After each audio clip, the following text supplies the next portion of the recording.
This is exactly right. Hi guys, we have a couple really quick, exciting shows to announce in November of this year. It's the 22nd in Manchester, the 23rd in Glasgow, the 24th in Dublin, the 27th in London. We're so excited to see you guys in the UK and beyond. Go to myfavoritemurder.com to find out the pre-sale codes and tickets and how to get those pre-sale codes and tickets. We can't wait to see you. Yay. Elvis? Yay? Want a cookie? Good boy.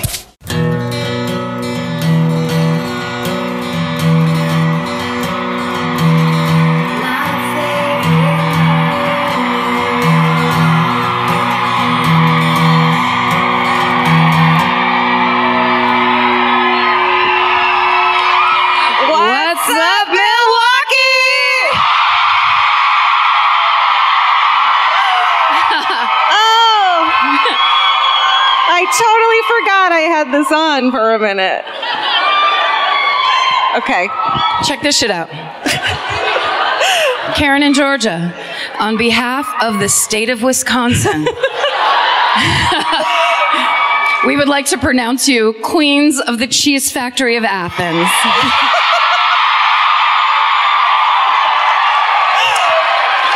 Sorry, pretty sure it was princess, but whatever.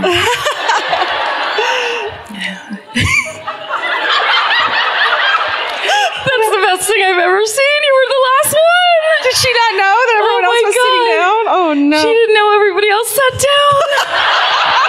God bless your heart. She was just, yes. Oh, shit. She was just showing off that she was in the front row. I can't see behind me. She's like, what? Wait, we're only halfway through the note. This is what I love. If you don't know what we're talking about, you made it up on episode 139. Yeah, you need to explain our jokes to us when you say them to us. Yeah, because we don't remember half the shit we say. Please wear these cheese tiaras as a symbol of solidarity for your Wisconsin murderinos. Best, Jake and Kelsey. I mean, you look good. Thank you. You look like you're going to sell, you're like a car salesman or something. Thank you. Yeah. No, thank you. That is good. That's a compliment. Come on down. I'll buy a car from you. We've got Chevy Chevettes going for $59.99. Oh my God. Can we leave these on the whole Yes, show? we can. I love it. No, this is weird. For the rest of the tour. I ate a fish fry today, too. Oh. Thank you. It was delicious. One person booed about it just now. Don't ignore the people who are trying to go against the fucking grain. Fucking vegans. Not tonight. Not tonight, anti-fish fry people. I fucking hate fish. And I'm all about this fish fry story. Let's hear it. Oh, we went to the market, the Milwaukee indoor market. Oh my God. Such a good market. So cute. Make sure to say hi to Stephanie at the spice station, girl. It was so sweet. Who else? What was there? Just a shit ton of spices? Yeah, or? you gotta have those in those markets. You know, really? She fucking. You're like, can I get 5 ounces of paprika? Yes. For real? Yes. Oh, you don't do enough high-end indoor market shopping. I guess honey. I don't.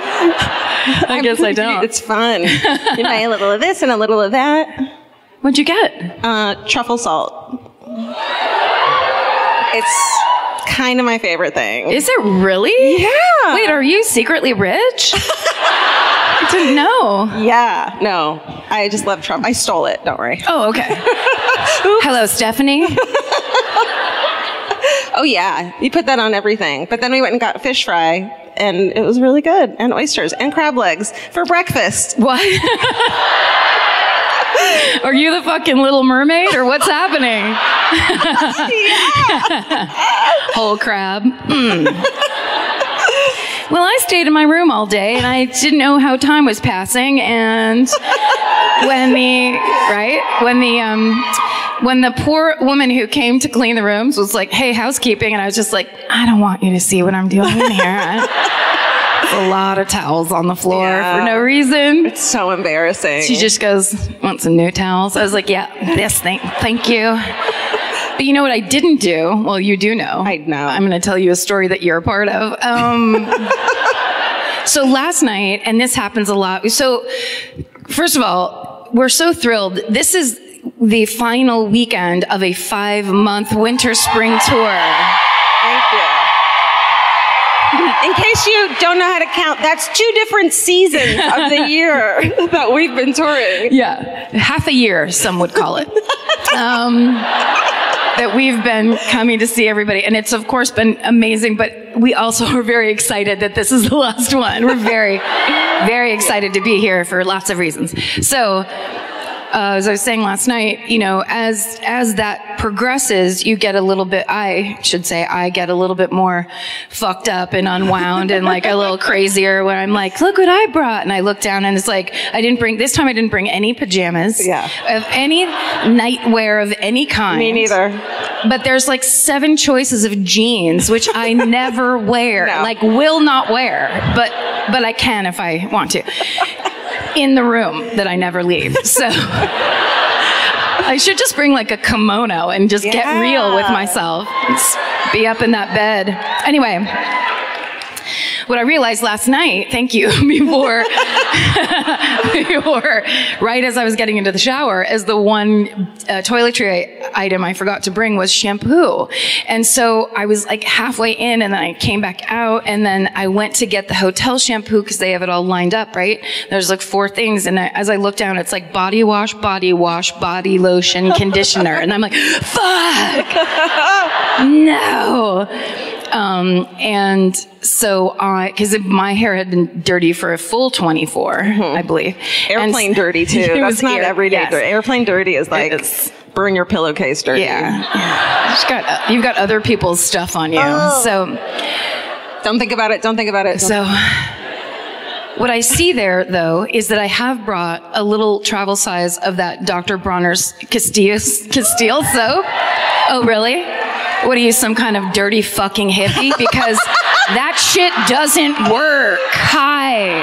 I mean, it works great on horses. Ugh. Yes. And like middle-aged balding men like my dad. Sure. Or if you're maybe at a reggae festival and you simply don't know what's happening. But Dr. Bronner, as you know, has written on the package, along with a bunch of other psychotic ramblings, that you can use that Castile soap as shampoo. So I was like, I'm all set. And I picked that thing up and then proceed to fill my hair with fucking goop. And it wouldn't come out and couldn't rinse it out. So I basically had to leave the hotel room. Like, I saw Georgia when we met in the hallway, and I'm just like, touch this, touch it. It's so horrible. Like, I don't really want to.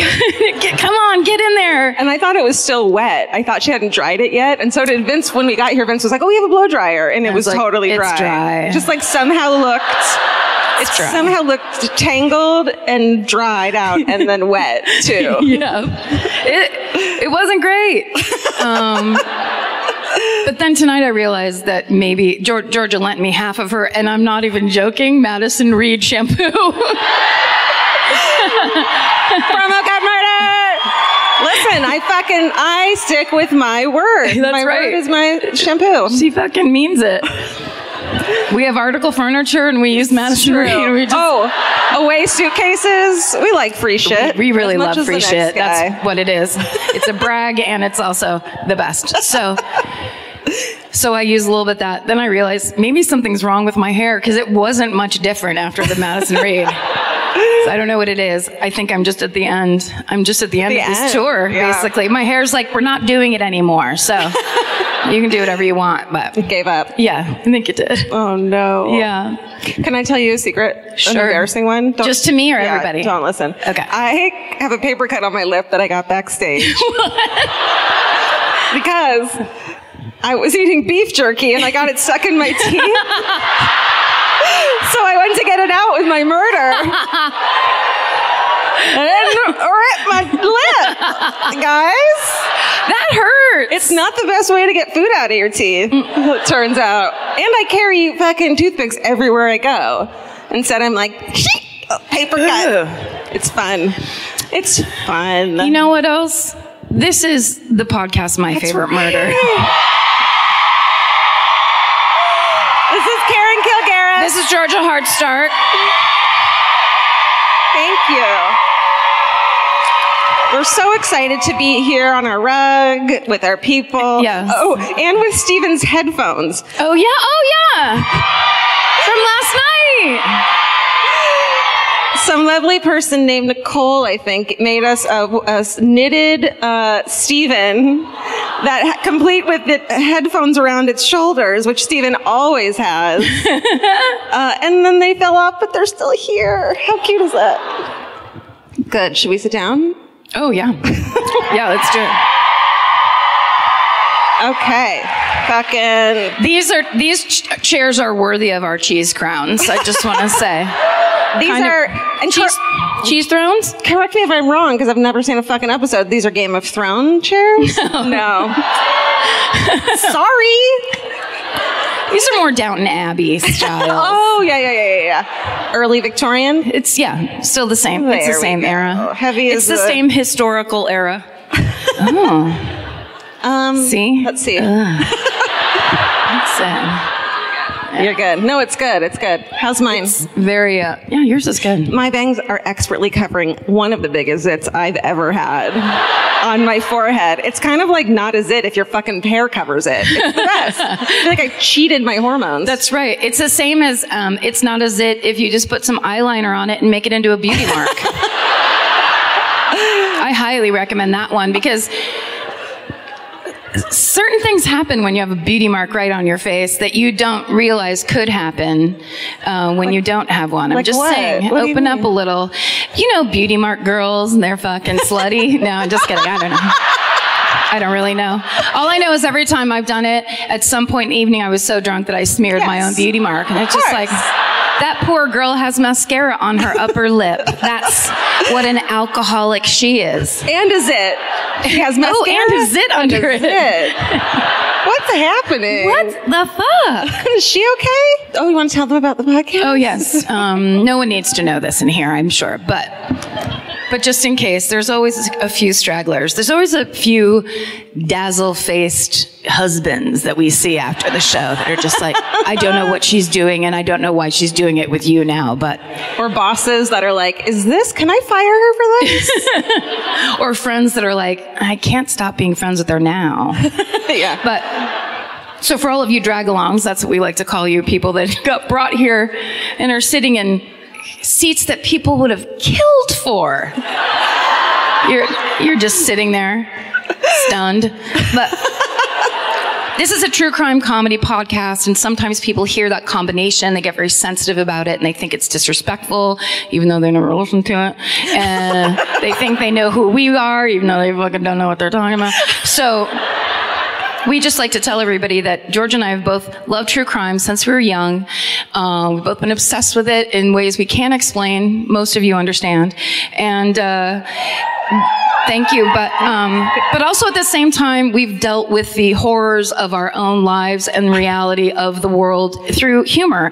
And so it only made sense for us when we started this podcast that when we have these conversations about these horrible cases, that we would also do the thing that we're used to doing, which is relieving the tension and getting away from how human beings can hurt each other so much through the joy of comedy. And so essentially what I'm saying is if you don't like it, you can get the fuck out right now.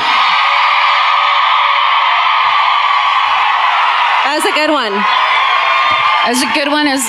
Is longer than usual. Yeah, but last night was shorter, so you're making up for it. Yeah, I'm really trying to feel it out. I never really want to land on a certain specific monologue until, of course, we start doing this as a musical. And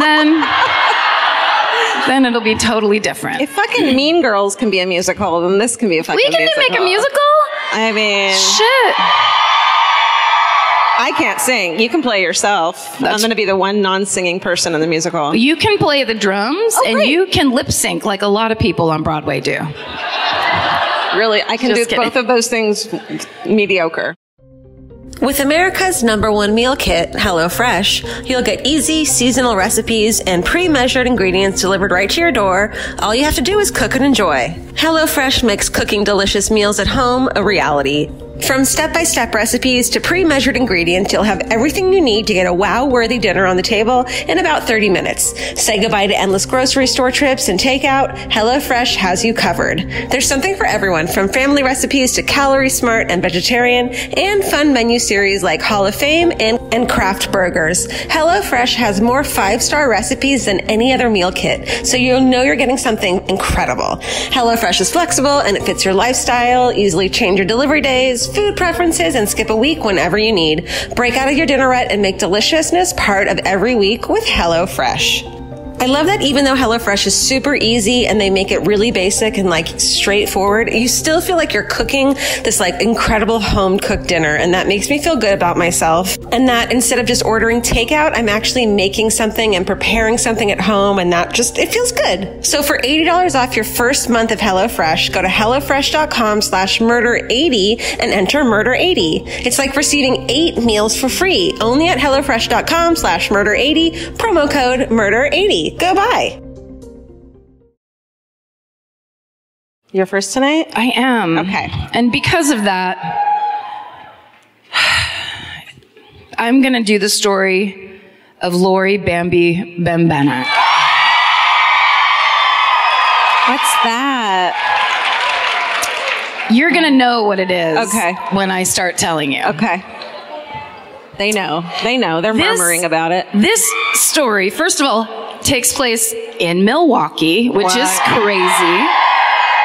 And secondly, I think it was happening essentially from when I was 12 to when I was, like a little bit after. And so when I was paying attention to it, it was always in, well, I guess till present. But, it was always just kind of half paying attention to it because it just was always presented as basically this harlot killed this woman and the end. Okay. That's how the first cycle of stories about this case went. Then there was the later cycle of this was actually much different than anybody thinks it is. And to dig into the story and find out all this stuff, it's fucking crazy. It's crazy.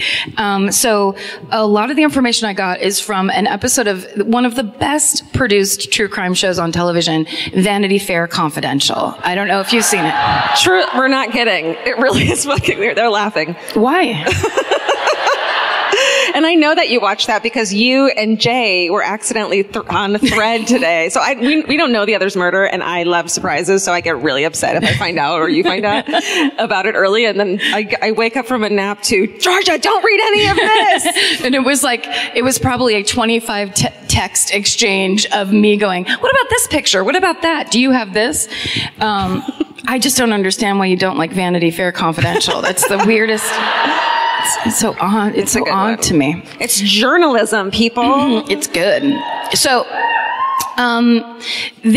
on that show, maybe you need it explained to you. On that show, journalists who work for Vanity Fair and who have had stories published in Vanity Fair then walk you through the stories that they've reported on. So the 2 journalists featured in this who originally wrote the Vanity Fair article about this story were named Bob Drury and Marnie Inskip, and then they're featured prominently in the show.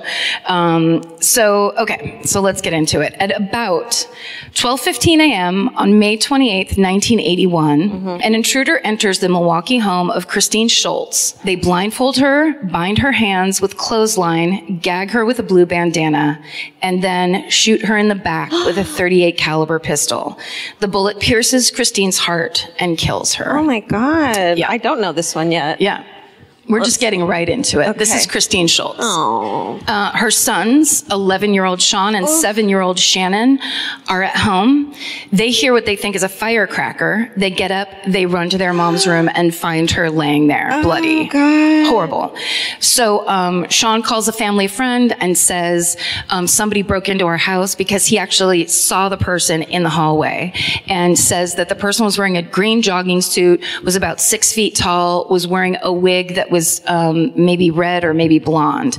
And then, of course, the police are called. So 30-year-old Christine is a single mother. She'd just been divorced 6 months earlier, and her ex-husband, Fred Schultz, was a detective with the Milwaukee Police Department. Oh, shit. Yeah. Okay. So He and his partner, Michael Durfee, are the first responders at the scene. What? Yeah. They get there first. Yeah. Guys, so don't tell me what happens. Okay.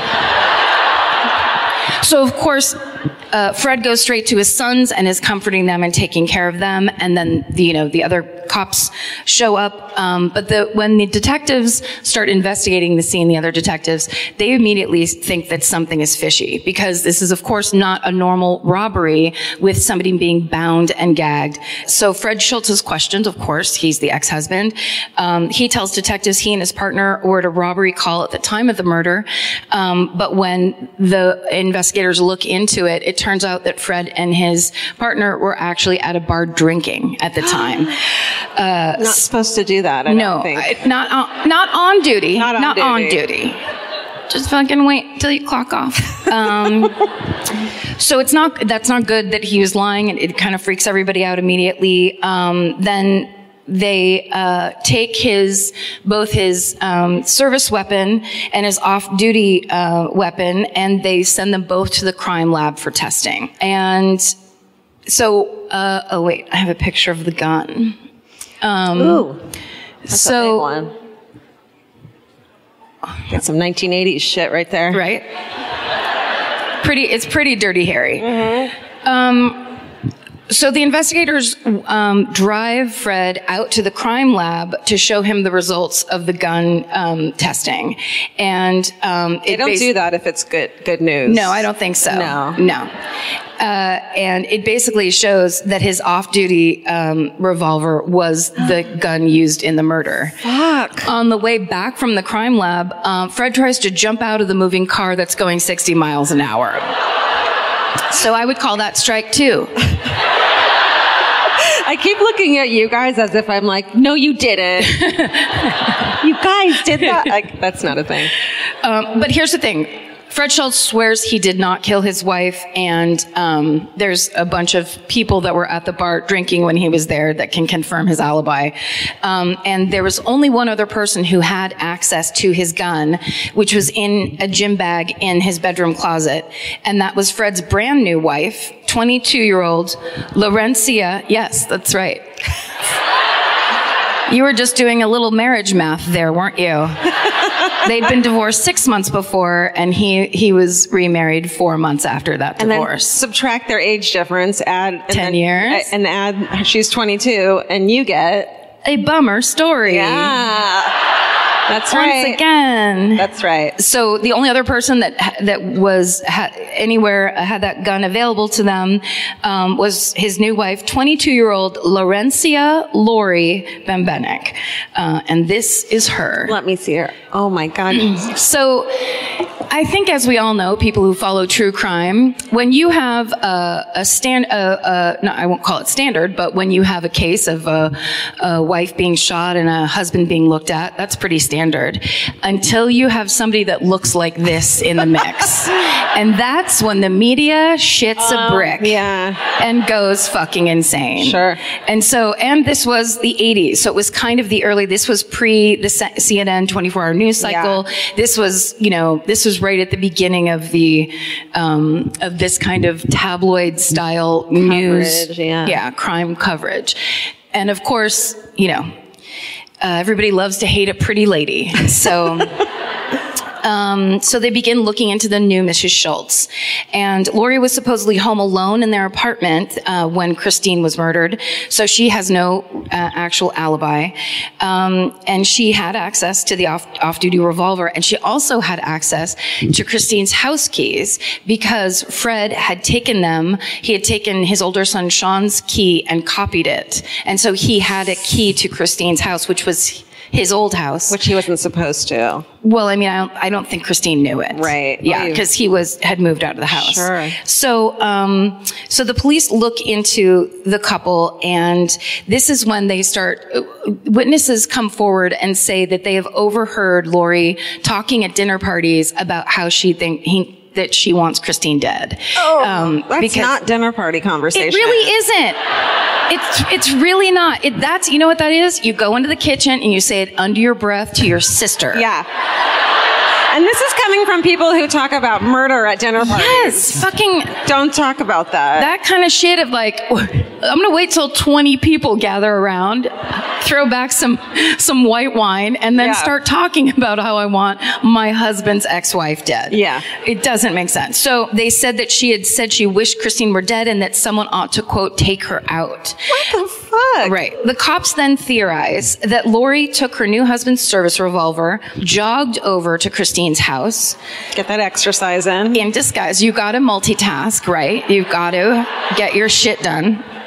22-year-olds. 22. Jogged over to Christine's house in disguise, let herself in with a copied key, bound, gagged, and then shot Lori and then jogged home. Fuck. Or walked at a leisurely pace. We don't know. Okay, so with all this circumstantial evidence pointing to Lori, on June 24th, 1981, police go to Marquette University, where she's an on-duty, fighting leotards. Can you imagine? They just get so angry at each other. Yes. They come alive with sweat. It's like two thin boa constrictors.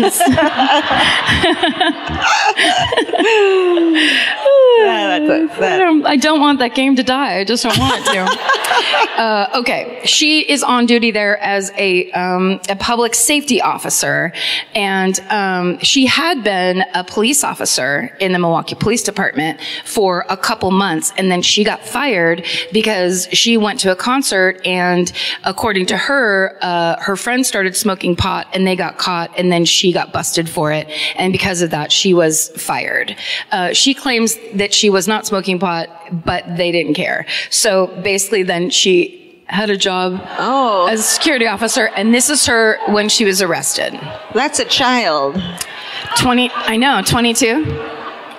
That is a child. Okay. Oops. So Lori's released on bail while she awaits trial. In November 1981, while she's out on bail, she and Fred marry for a second time because they had been informed that you can't get married if you've just been divorced. Like, you can't get remarried within 6 months. What? So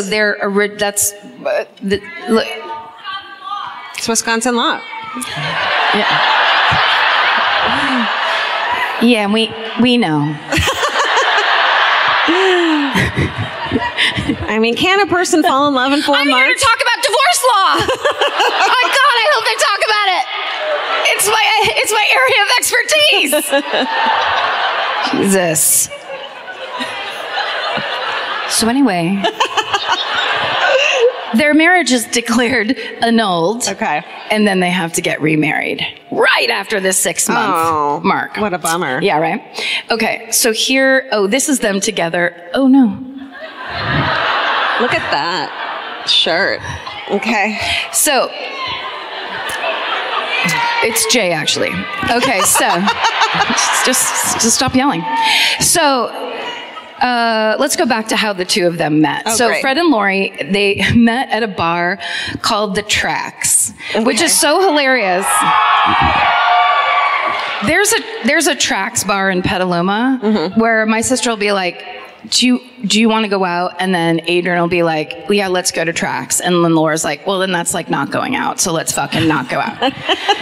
It's like every town has one. Yeah. So apparently in Milwaukee, Tracks is like a cop bar and a party bar. Yeah. It wasn't a sobriety bar at all.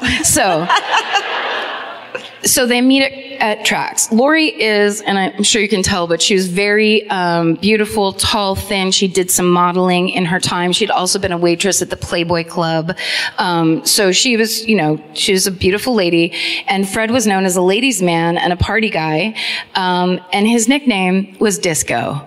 Yes, that's right. What's up, Disco? Who's the first one who called him that? Some really hilarious cop. If you're not a drug dealer and your nickname is Disco, you need to get right with the Lord. You need to assess. Yeah. So, Lori and Disco fall deeply in love. They fall in deep, deep cocaine love. and are married within 2 months of meeting each other. Oh. That's how you know it's real.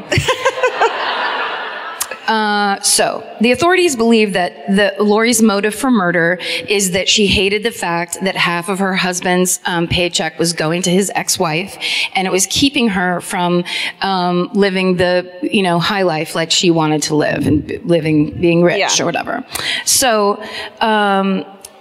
So basically, I just told that story that Lori's father had been a police officer, and that's why she wanted to be a police officer herself. So when that thing happened with getting fired because of the pot, she was super fucking pissed, and she wanted to fight it, and they were just basically like, "No, you're out entirely." Hey. So then arises this picnic party scandal at the Trax bar. Picnic party scandal. It's a picnic party scandal. Get ready, hold your asses.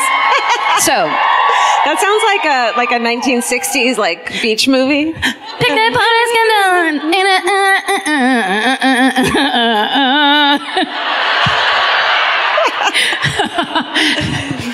It's the end of the tour when I just can't even make up the dumbest lyrics. I just can't even do my usual terrible lyrics. Okay. So, here's the picnic party scandal. Somebody gets Lori these pictures of this picnic party, where it's basically just like it's like an office party for the police, but there are pictures of naked police officers standing on these picnic benches, like posing and shit. What? And there's not just one, but like 5 of them. And then there's a couple women get naked, and then there's, she hears that there's cocaine at this party. Someone fucking open the evidence locker room. Yeah, for real. Picnic party. Look at this suitcase filled with medical grade coke. So the picnic party got crazy. Someone got Lori the pictures from the picnic party, and she fucking went to internal affairs and said, "I would like to file a report because I got fired for allegedly smoking pot. Oh. So what are you going to do to these guys?" Shit. Kind of, but the problem Your heart is in the right place. The fight was in the right place, but I don't know how much you want to go up against an entire police department. I don't know. Especially a naked one. Addicted to coke in 1981 as a 22-year-old woman. Not easy.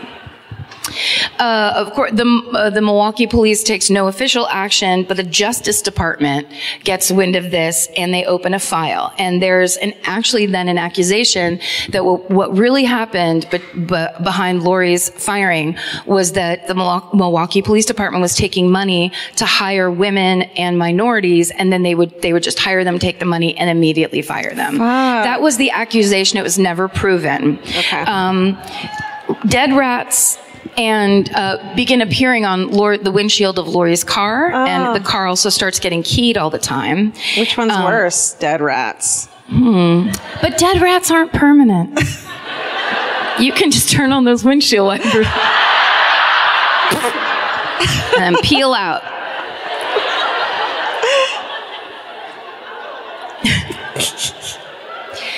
But the thing is, this entire case goes away when Lori Bembenek is arrested for Christine's murder. Okay. Oh. A coincidence? I don't think so. But I don't know, actually. So, once she's arrested, and then the reporters and the media find out that she used to be a Playboy club waitress and a model, they go crazy, and that's when she is given the nickname Bambi. This entire fucking time, I thought her real name was Bambi. Yeah. This entire time. Bambi and disco? Right? Boom. Okay. Oh, this is the picture. When she appears in court, her appearance is what takes center stage. It's all anybody talks about, and it actually turns this case into an international news sensation. So, she's a tall model blonde sitting there going, "I didn't kill my husband's ex-wife." It's what they dream of in newspapers. That's her actually holding the gun. Yeah. Yeah. All right. I might get that haircut. Okay.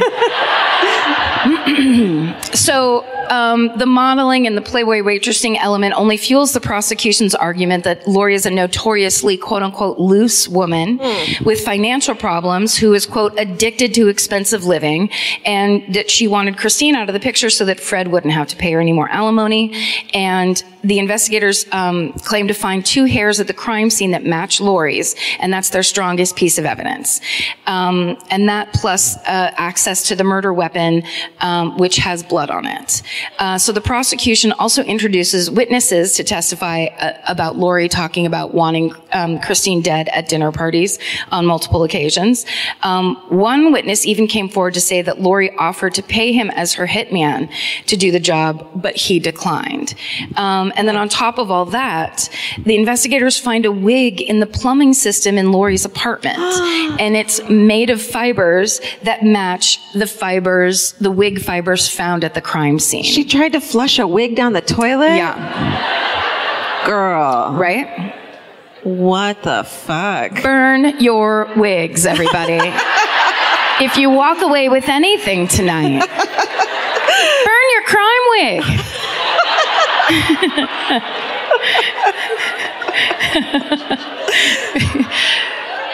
You guys didn't have straws banned here, did you, for the turtles? Oh. No. In California, they banned straws like immediately because they're getting stuck in turtles' noses, and immediately you're just like, wait, can I have a straw with this? And they were banned. And then they were like paper straws, and like, those are mushy. Yeah, but I love turtles. What do I do?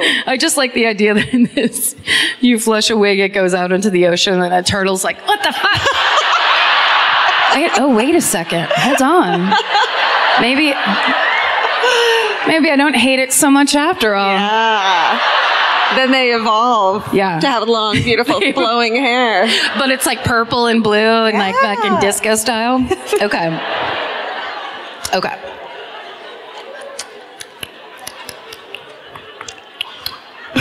There it is. Okay. They also bring in a local boutique worker as a witness who says that Lori came into the shop to purchase a wig shortly before the murder.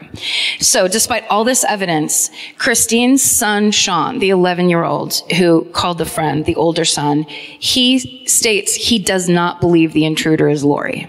Wow. And when I read that, I was just like, oh, that's so sad and weird. Until... What no one knows is that at the time, the reason Christine Schultz had filed for divorce against Fred is because she'd had to call the cops on him several times for battery. And there are police reports that back this up. And once the marriage had ended, she then started dating a different police officer. Oh, so God. He was super pissed, and everybody knew it, that Christine was still living in the house that he had built, that she was getting half of his money, and now she was dating a coworker. And in this episode of Vanity Fair Confidential, Marnie Inskip, who's the other journalist, actually says, quote, "The title of our piece was Bambi Framed, and there was no doubt in my mind that she was." What? Yes. So on March 9th, 1982, after 4 days of deliberation, the jury finds now 23-year-old Lori Bembenek, sorry, that's her actual name, guilty of murder. She's sentenced to life in prison and is sent to Cheetah. Really? Wow. I thought I almost lost my crown.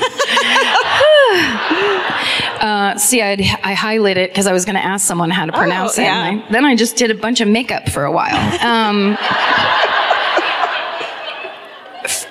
When she gets to jail, she gets a note from Fred, and all it says is, "Goodbye, good luck."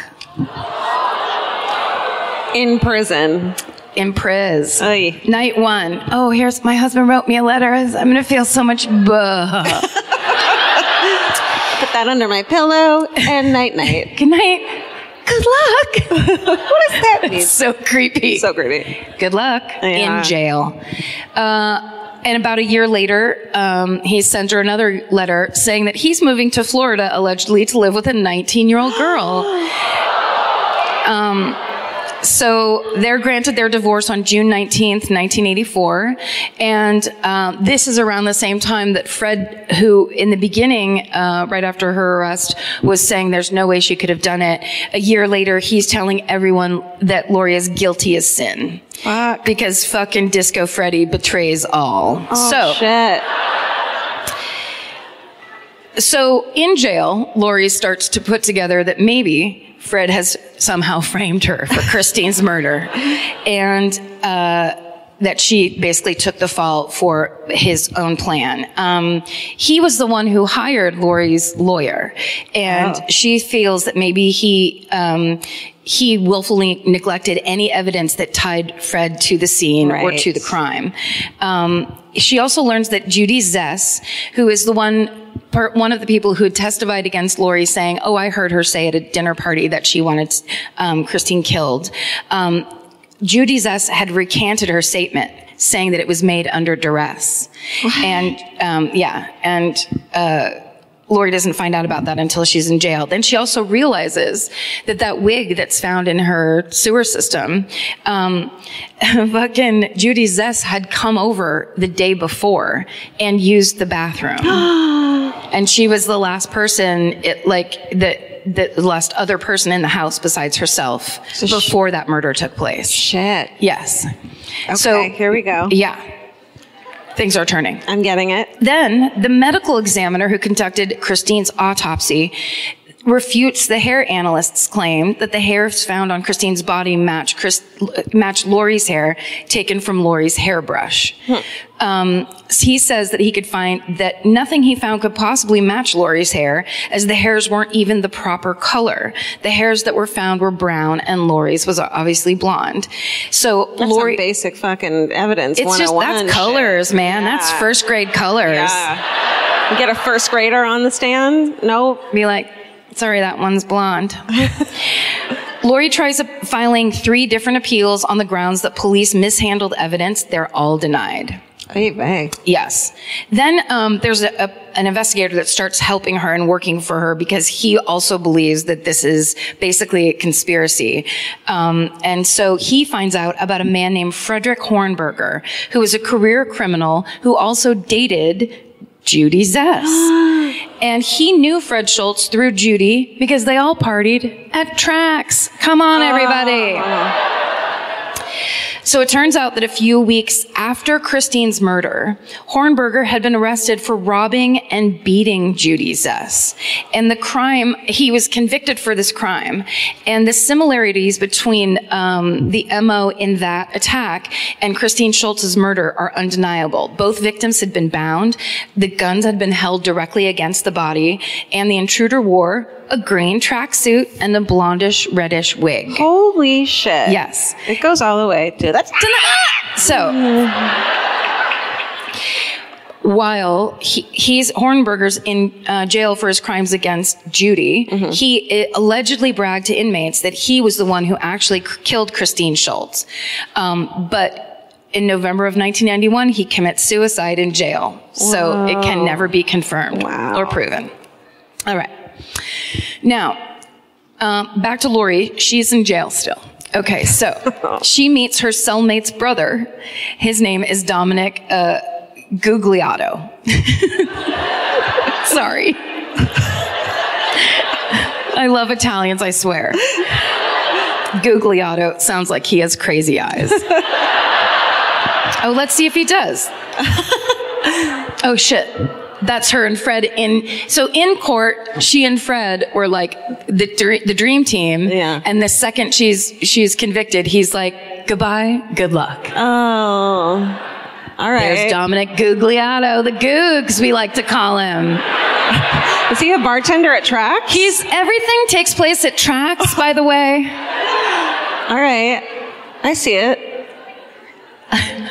And there's the ghost of Ed Gein back there.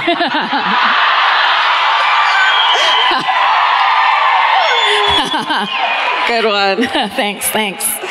I love riffing. Okay. So Lori falls in love with her cellmate's brother, Dominic. So on July 15th, 1990, one night after bed check, Lori gets down to the prison laundry room and she crawls out the window. Wait a second. Yeah. There's a fucking prison escape? Yeah, there is a prison escape. I was already in deep.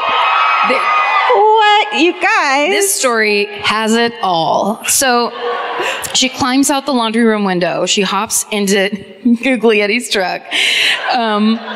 And they drive off. He actually, in that episode, he describes watching her basically throw a leather belt around one arm and like haul herself over the fucking razor wire on top of the thing. Yeah. And he's like, I love her. I fucking love, look how, first of all, she's crazy hot and tall. Yeah. And then she doesn't give a fuck about razor wire. It's like the perfect woman. Future wife.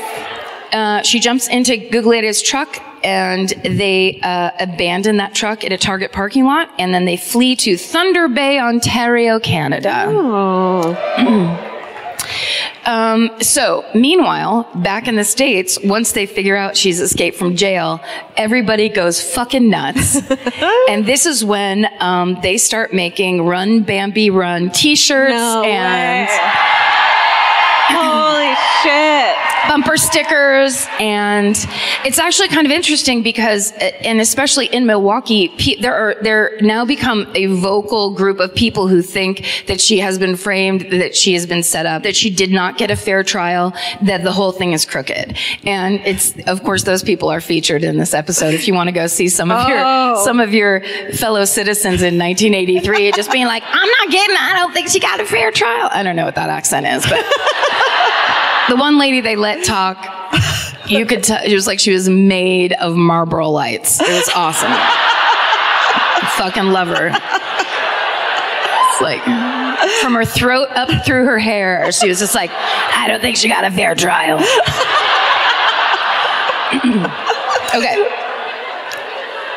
So, it's so good. Love it. Also, this was back to when people no one thought about it. You know what I mean? Or just like, people are just like, oh yeah, she ran. Make some bumper stickers. Like, let's just get in on this shit. And then use Scotch tape. It's not even real. It's not even a bumper sticker. Well, here's the thing. That's a fucking murderino, because they're like, oh, they're going to catch her pretty soon. We need to take that off.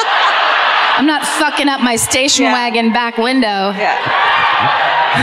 That's the equivalent of like taking down an Instagram post. Never happened. Yep. Pew. Goodbye. Or someone's like, that's really tasteless. Oh, you're right. Sorry. I just was having fun.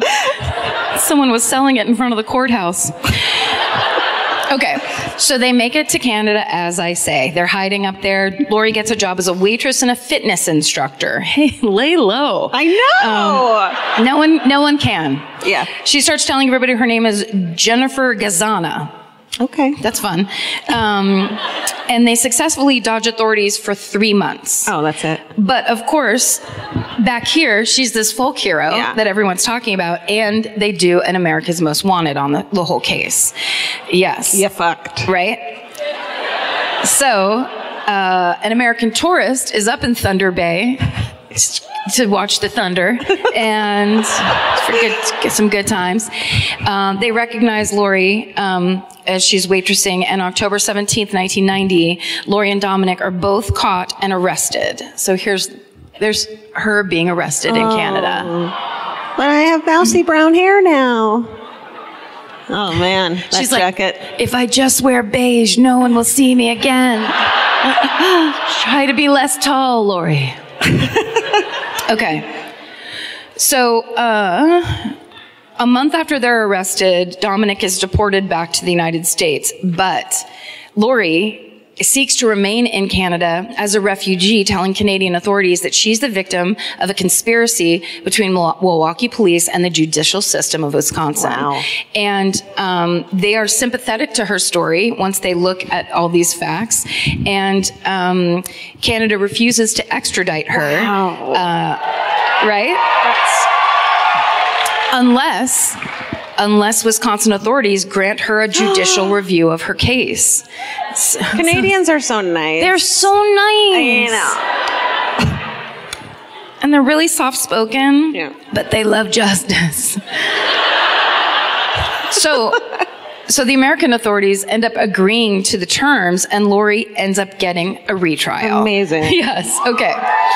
So on April 22nd, 1991, Lori voluntarily goes back to the United States. Her trial is held December 9th, 1992. She pleads no contest to a second-degree murder conviction, and the first-degree murder conviction is vacated.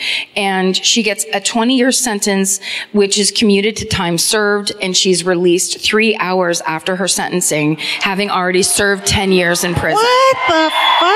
Yeah. Oh, here's her after she's released. Oh. Love the hair. Okay. You know what? She's a spring, she's a winter, she's a fall. She can have any color hair she wants. She's one of the lucky ones. So, okay, you keep going. Here we go. All right. Now free, Lori writes a book about her saga called Woman on Trial. There's a quote, I saw a picture of the book, and there's a quote from Diane Sawyer on the cover calling it, quote, the most glamorous murder case of the century. Guys. Diane, that's tasteless. Diane, how dare you? And that's coming from us. There was a TV movie called Woman on the Run starring Tatum O'Neal. Yes. And it's very sympathetic. It's to Lori's side, portraying her as the victim of a mishandled case. In 1996, Lori moves to Washington State to be near her ailing parents. Her father has cancer, and she wants to be near the family. She does remarry. She tries to move on with her life. But she, of course, has a hard time. She has a drinking problem, and so she runs into a bunch of problems with that. In 2003, she agrees to appear on Dr. Phil. So basically, the show comes to her and says, we'll give you $20,000 to pay for DNA testing on any case evidence that they still have if you agree to stay down here, and whatever the results of the test are, you come on to the show. Oh, man. Yeah. So basically they were like, we're going to put you up in this apartment here in LA. We're going to go get the testing done, and then you have to find out the results basically on the show. Oh my God. Yeah. So they put her up in this apartment, and she later claims that she was under 24-hour surveillance. And she says because of that, it triggered her PTSD from her years of being incarcerated. So she goes ahead and ties the bed sheets together, throws them out the window, and then tries to climb down out of the window. She falls, she claims that she fell 2 stories, cut an artery in her foot, and then later her foot had to be amputated. What the fuck? Yes. I never fucking heard any one of these little pieces. I know. Holy shit. Now, just to be fair, on the other side, the producers from Dr. Phil say, Lori was always allowed to leave that apartment. She could have walked right through the front door. And also, the apartment was on the 1st floor. I don't know how to feel yet, though, because if she didn't do it, oh my God, my heart's breaking. I know. Did she not? Do we think she didn't? Okay, I'm gonna let you keep going. In the following years, Lori falls on hard times and develops a bad drinking habit. I said that already. And on November 20th, 2010, she passes away in Portland, Oregon from liver and kidney failure at 52 years old. Oh, honey. And at the end of this Vanity Fair Confidential, which I love and you for some reason fucking hate, but I think you're wrong, and I think you should try it. At the end of that story, the female journalist, now I'm going to call her Mamrie, like our friend, but that's not her name. Inskip, her last name's Inskip. Okay. Marnie Inskip. Thank you. Was it really there? Uh-huh. It was, she is... Marnie Inskip, who knows this case back and forth and every fact in it, says she doesn't know what actually happened. She doesn't know who really killed Christine Schultz, and she's not sure if anyone ever will. And that's how the fucking episode ends. But I have a personal theory that Fred Schultz had her killed by Hornberger. It seems pretty fucking obvious, although who am I to say? And that is the unsatisfying and awful story of Lori Bembenek and the murder of Christine Schultz. Holy shit. Isn't that nuts? Crazy? Nuts! Beyond crazy. So, okay. What happened to him? Where'd he go? What happened? I tried to look it up, and here's the thing. When you look up Fred Schultz obituary, a bunch of dudes come up. There's also somebody, I don't think he's dead, but there's somebody who's really made a name for himself in the paintball community that's named Fred Schultz. Oh, so he dominates the first few pages of Google. He just, I couldn't really suss out whether it was our guy or he went to Florida and then he was like, you know what I love? Paintball. Shooting. I love shooting things. Yeah.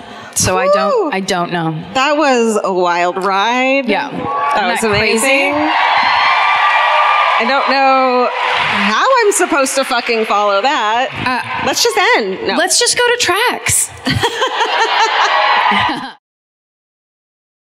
All right. Well, their cases have some similarities, actually.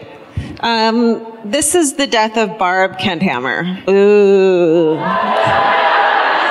Okay. So this case, when I looked it up on our email to see if anyone had written in about it, somehow it's debated on whether it's murder or a freak accident. Oh. So at the end of it, Karen, officially on the record, is going to... I get to decide? You get to decide. Wonderful. I promise to be fair and even-handed. Don't do it. Okay. I'll just take this off then. I got a bunch of info from the La Crosse Tribune and Madison.com. Bunch of articles. Madison.org, more like. Am I right? It's just Madison jokes. Okay, let me tell you guys about a small town called West Salem in Wisconsin.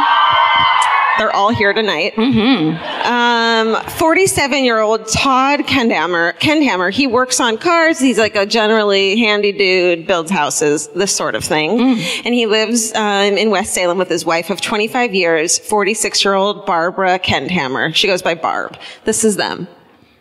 Okay, I know. Oh my God, they look normal. They must be normal, right? That's what I'm being led to believe. But I'm not making a judgment yet. Okay. I need to hear more facts. All right. So Barb also works in the lunch program at a local middle school. She's well liked by the children, everyone at the school, the community. Everyone loves her. And she's lovely and dedicated to her job. The couple met as teenagers, and they had been married 25 years. They had 2 grown children. Then, here we are on September 16th, 2016. September 16, 2016, 911 dispatch from La Crosse County gets a call at 8:06 a.m. from Todd. And he's frantic, he's inaudible, and he tells the dispatcher that he was driving on a rural highway in the town of Hamilton with Barbara as the passenger when a pipe came through the windshield. A pipe flew off an oncoming truck and went through the windshield and hit Barbara. Ugh.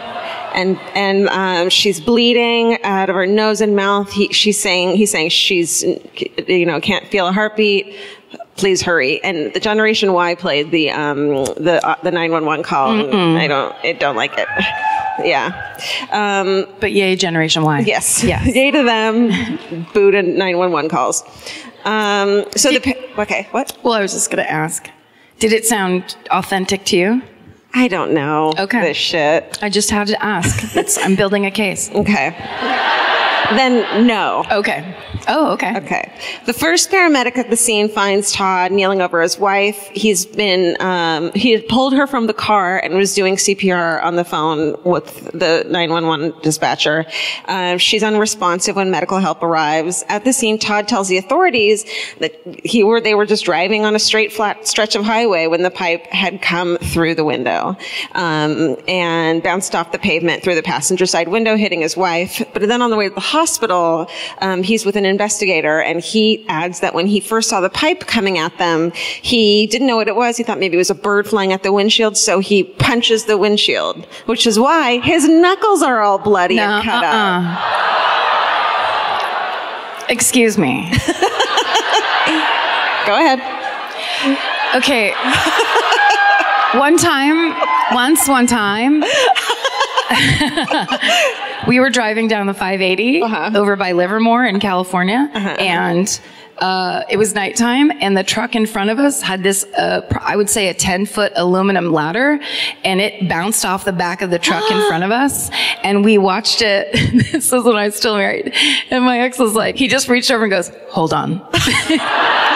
And we just had to wait to see if it was going to bounce into the windshield or under, and it fucking, thank God, went under the car. Holy shit. And so we just like, and then like kept driving, and then of course looked back and we're like watching it hit it was so crazy. Oh my God. I'm saying that I'm not going to take that into consideration. I will lay that aside. Yeah. And my bias of knowing how freeway debris can affect your life will not affect my judgment. You would be dismissed from the jury right now. If I told that story. Yeah. I also, Blanket Patch, my old great friend who's the funniest stand-up comic there is, he one time when we all lived in San Francisco was driving with his girlfriend who was in the passenger seat, and this exact fucking same thing happened, except for it was like a 2x4 off a construction truck. What? And it came into the car and went right by her head. Okay. I will also lay that aside and Blaine's behalf. Ma'am, you've been dismissed. Ma'am, hold on. I've also seen other things fly through things. What? Can we get someone to escort her out of the courtroom, You know what? You don't even know about freeway debris.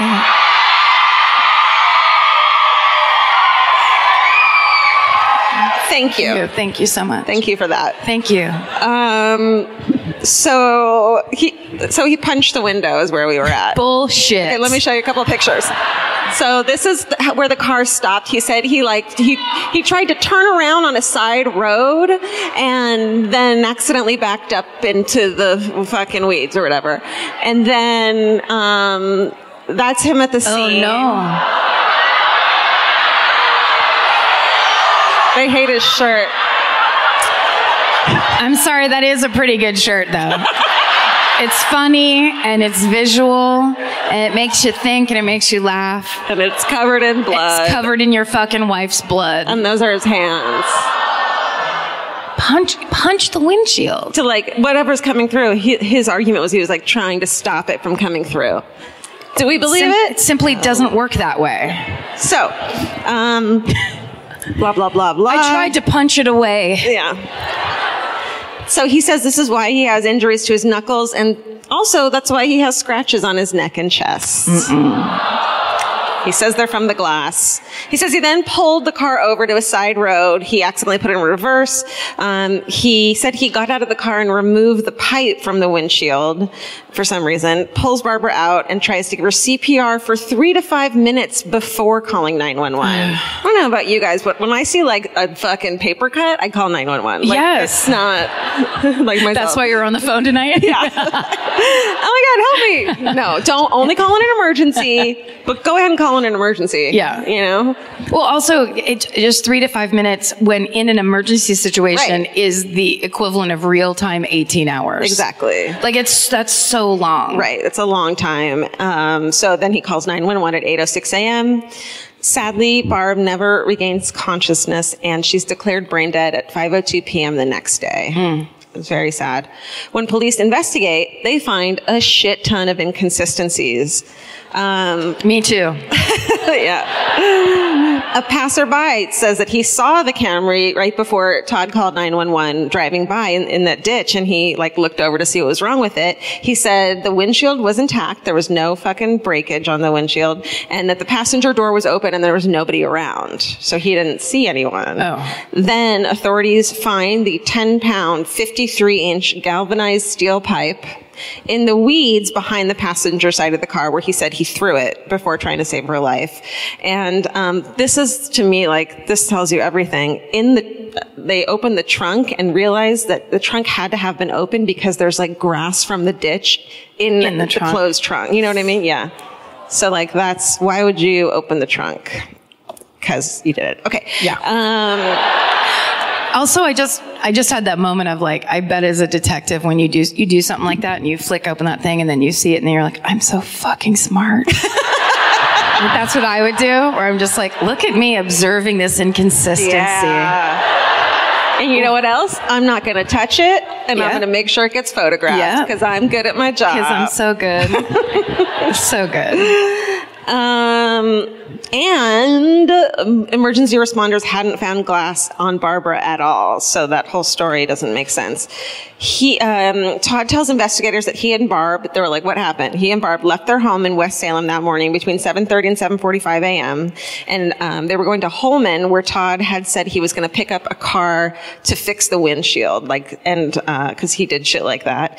And then he was going to drop his wife off at work, but she was scheduled to work at 8 a.m. at the West Salem Middle School in the opposite direction from where they were going, and she didn't call to say she'd be late, and that was totally not like her.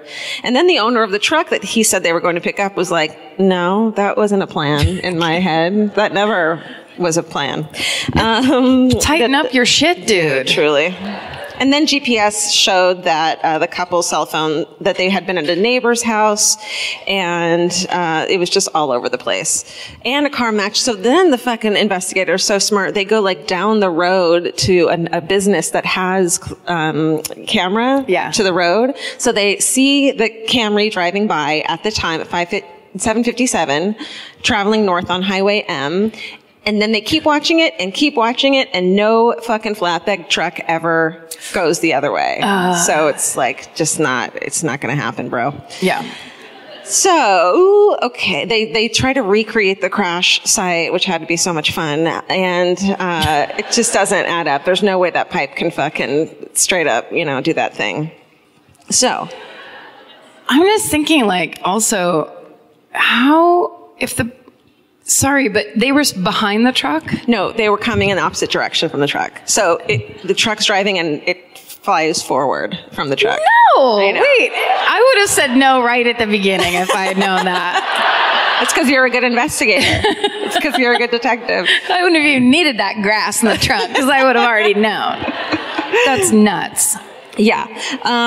Also, broken glass was found in the Camry's gear shift, but could have only gotten to where it was if the car had been in park when the fucking window shattered. Mm-hmm. That's some good detective work. Amazing detective. Another one. And, yeah. So let's see. The medical examiner reports then comes in and it's fucked up. Okay. Barbara suffered extensive blunt impact injuries to her head and neck, inconsistent with her husband's account. She had cuts on the back of her head and a fracture to the back of her skull, and she had some, broken bones in her face and bleeding in her lips and bruises on her biceps. So.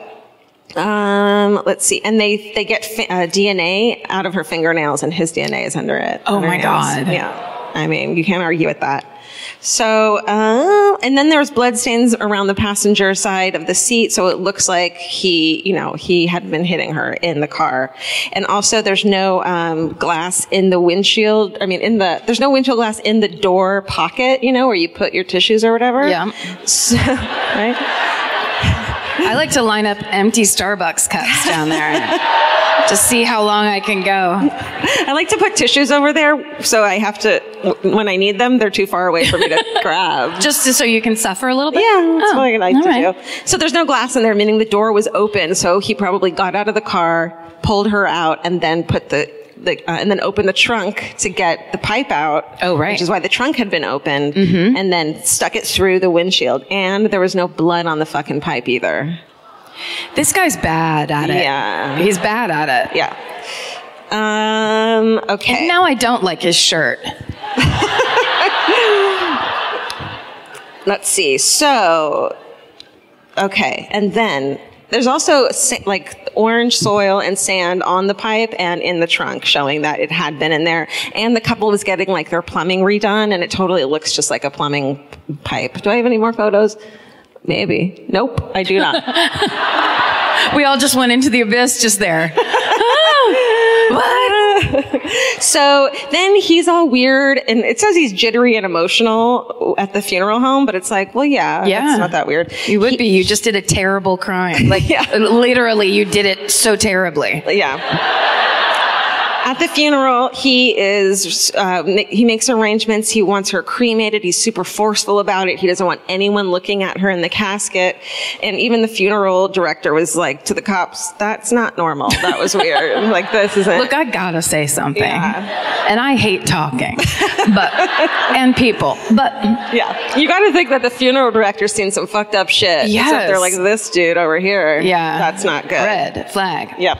And then, but this is weird to me too. Like the couples, friends and family say they have no problems in the marriage. There's no history, that anyone knows of domestic abuse. But several of his former colleagues describe him as a, quote, snake in the grass and a, quote, chauvinist pig from hell. Oh, old school. Yeah. Sorry.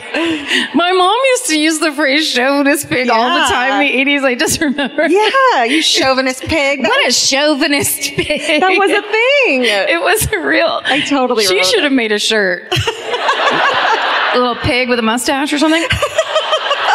We'll figure it out. Like not opening the door for... Yeah.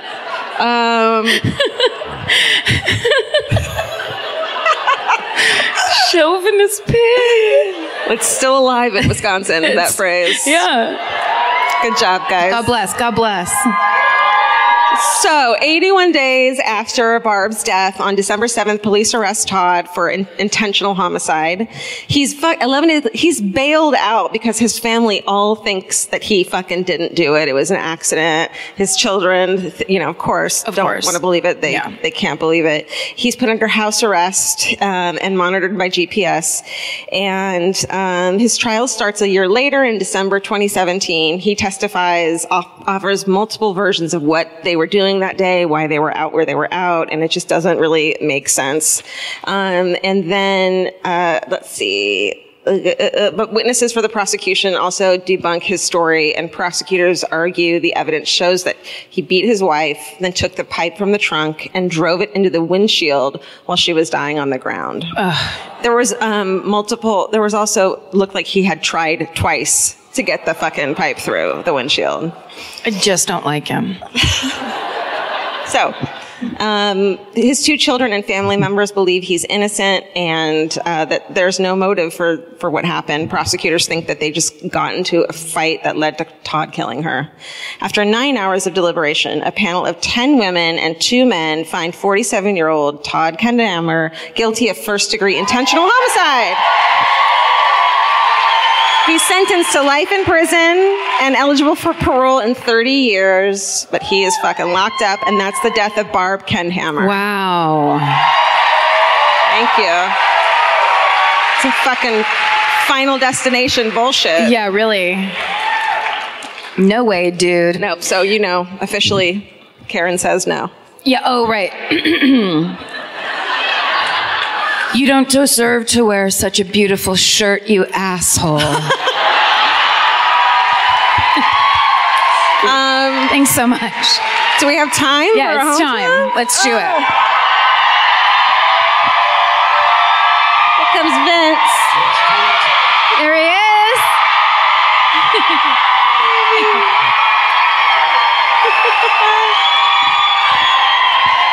Guys, the Bucks are up 16 with about 10 minutes to play. Okay. Good news. Nice. That being said, you know where I'll be. Okay. Thank you, Vince. Yeah. Okay. There are rules. Tell them. Okay, we'll do this quick. Please be local. I mean, you don't have to be local. We proved that last night. You don't have to be from here, but this story needs to be from here and about here. Milwaukee would be great. Wisconsin is fine. Do not bring that Kansas bullshit. We don't want it. They'll hate you. And if you're pointing at someone and you don't know their story, stop pointing at them. Stop it. I will hold you accountable. We'll kill you. You can't be super drunk. It needs to be a good, fast story with a beginning, a middle, and an end. And that's just not for tonight. Anytime you tell a story, please. It's important. It's important. Okay. Now Georgia's gonna choose. Yeah, with the little, yeah. Sorry, I hate doing this so much. Maybe you shouldn't have yelled at her so much. I don't know. Oh, yeah. She's got a jean vest on, and I'm fucking digging it. Go that way to Vince. Yes. Yes. All right. This is just like the girl last night who brought her purse. Oh, yeah. I think it might be a Wisconsin thing. Milwaukee, you don't like leaving your purse, even You with your won't friends. leave your bag back, even if it's all your friends sitting around it. Mm-mm. I got None of your business what's in my bag. We should give her one of these, Yes, right? Okay, for cool. sure. Okay, here she comes, everyone.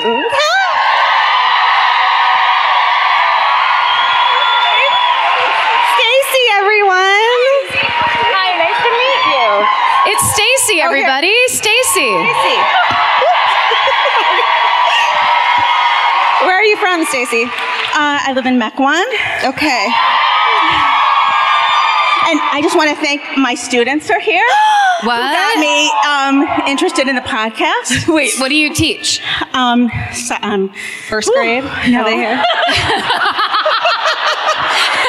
There's a bunch of 7-year-olds up there by themselves. Yeah, swear more. I teach at UW Milwaukee in the graduate clinical psych program. Whoa. Nice. I told them I've been practicing my murder for a couple of weeks now. Oh, good. And wore this blingy vest. Yes. This blingy jacket, thinking you might see it. I zeroed in on it. Worked. Yeah. Nice. Okay. Yeah. Oh, my murder. Yeah. They love Miss They Stacy. love you, Stacy. Mrs. Stacy. It's Stacy's time. First Take my graders. picture, you guys. Okay. They are. I can't use my notes, can I? No. No, you Okay, can tell it. guys. You've been practicing. You know Okay. it. So this is the murder of Sin Lam Tratner, who was killed by her husband, Stephen Tratner. So Sin Lam was a native of Hong Kong, and she met Stephen Tratner, who's from Whitefish Bay, and Wisconsin, and sorry guys. Damn. Yeah, and so Sin Lam was a manager at a big pharmaceutical company, and she was very beloved. Everyone loved her. She was the nicest, kindest, most generous, never said anything wrong about anybody, was really a great lady. And Stephen Tratner was voted most likely to succeed in his high school class, also very popular and athletic, and blah, blah, blah. They had 2 small children. And lived in Mequon, Wisconsin, and appeared to be a very happy marriage, but we all know that's not true. No. Ever. It's never true ever. No. There's no such thing. No. He was very controlling and emotionally abusive, and she felt that she could never do anything right, and he controlled everything she did and said, and, everything like that, and made her feel like she was a bad mom. And so there was a neighbor, a close friend, who was trying to help her get up the courage to ask for a divorce. And so then she did. So this was in 2006, I think. I don't remember, but she came. I was studying at dinner, really. So she came to him, this night and said she wanted a divorce, and he became enraged and pushed her up against the kitchen cabinets, and she hit him in the chest, and he basically banged her head against the ground, threw her up against the kitchen cabinets, and then threw her on the ground and banged her head against the ground 10 times, and then strangled her. Oh. And then he covered her with a blanket and went to bed. Yes. And then the next morning, he got his 2 children up ready for school and said, just leave your mother rest there. Yes, what a crumb. And then he went out to breakfast. Sorry. Yeah. Yeah. It's true. No, it's true. Yeah. He is a fucking crumb. It's Yeah. true. It's true. Yes. Oh, I forgot something. Okay. He founded the Erin Hills Golf Course. Yes, which is important because this was like his life. You know, he always wanted to have a golf course, and it ultimately was the site of the 2017 U.S. Open. Oh shit! Yes. Okay. So anyway, so he came home from lunch and called the police finally. Wow. So he was pled guilty to reckless homicide, received 35 years in jail, plus 10, supervised something or other because of how vicious the attack was. And then he tried to appeal after that, 3 times, saying, oh, it was self-defense because she, hit him, and they were all denied. And so he ended up watching the U.S. Open from his jail cell. Oh, wow.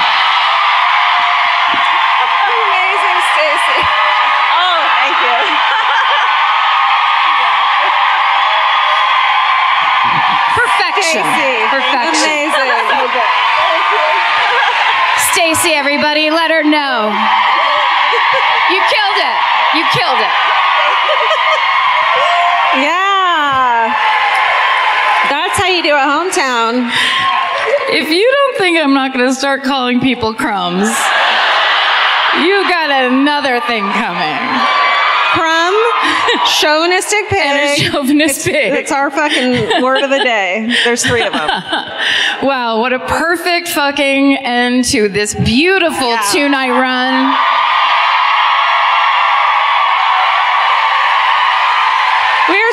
We love doing these old, beautiful theaters that have so much character, and having you guys here with us, it's so special. Walking out on stage is the most surreal experience I've ever It really is.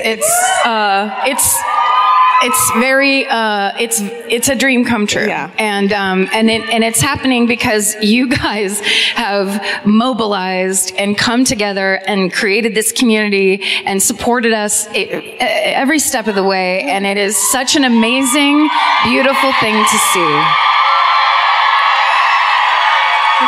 Thank you, guys. We can't ever thank you enough, but we can tell you to please stay saved and do God's missions.